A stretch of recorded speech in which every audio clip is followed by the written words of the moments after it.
नमस्कार। तो चलिए मार्कस ज़ूसाक के बहुत ही powerful novel the book thief की दुनिया में चलते हैं। एक ऐसी कहानी जो हमें एक बहुत ही अलग नजरिए से सुनाई गई है।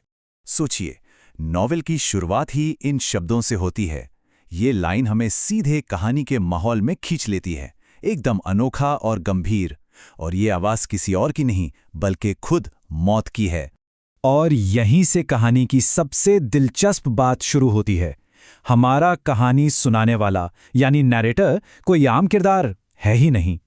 देखिए, इस कहानी में मौत कोई डरावनी चीज नहीं है, नहीं, बल्कि वो एक थके हुए ऑब्जर्वर की तरह है जो इंसानों को देखकर हैरान परेशान है, और वो एक खास लड़की की कहानी सुनाने पर मजबूर हो जाता है।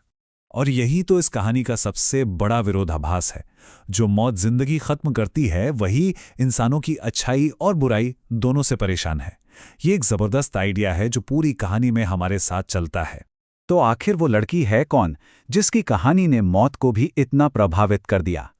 चलिए लीज़ल मेमिंगर के सफर को देखते हैं। ये मुश्किलों से लड़ने और खुद को खोजने की एक कमाल की कहानी है। लीज़ल का सफर उन किताबों से जुड़ा है जो वो हासिल करती है।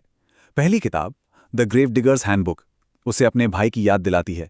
यहीं से शब्दों की दुनिया में उसकी एंट्री होती है।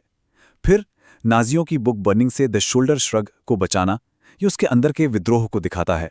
मेयर की लाइब्रेरी से चुराई किताबें उसे अपनी ताकत का एहसास कराती हैं। और द ड्रीम कैरियर जैसी कहानियां जो वो बेसमेंट में छुपे अपने दोस्त मैक्स के लिए पढ़ती है, वो तो जिंदगी बचाने का जरिया बन जाती हैं। ये समझना बहुत जरूरी है कि लीज़ल की ये चोरी कोई आम चोरी नहीं थी। एक ऐसी दुनिया में जहां उसे बिल्कुल शक्तिहीन महसूस कराया जा रहा था, वहां शब्द और कहानियां उसकी अपनी पहचान बनाने का एक तरीका बन गए थे। और ये हमें नॉवल के सबसे बड़े, सबसे अहम थीम पर लेकर आता है, शब्दों की ताकत। वो ताकत जो बना भी सकती है और बिगाड़ भी सकती है। यहाँ हमें शब्दों के दो बिल्कुल अलग रूप दिखते हैं।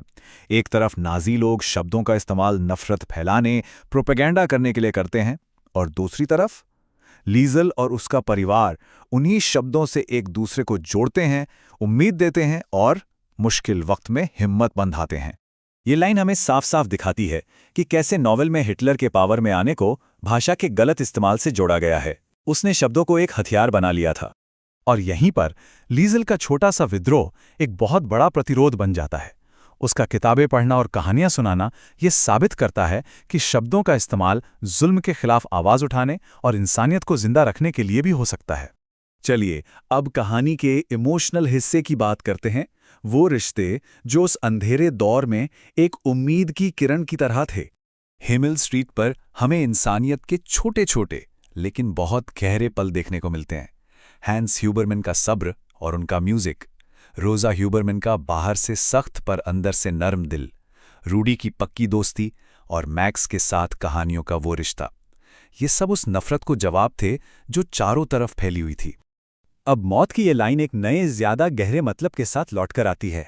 वो इंसानों की क्रूरता देखकर तो परेशान है ही, पर अब वो उनकी दयालुता और प्यार करने की क्षमता से भी उतना ही हैरान है। इंसानियत की यही उलझन उसे हमेशा परेशान करती है। तो आखिर में ये कहानी हमें क्या सिखाती है?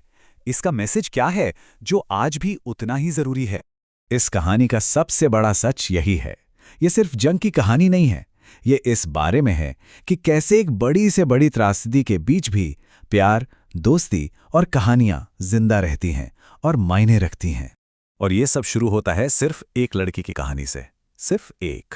उसकी कहानी में इतनी ताकत थी कि उसने मौत जैसे शाश्वत वजूद को भी गहराई से छू लिया।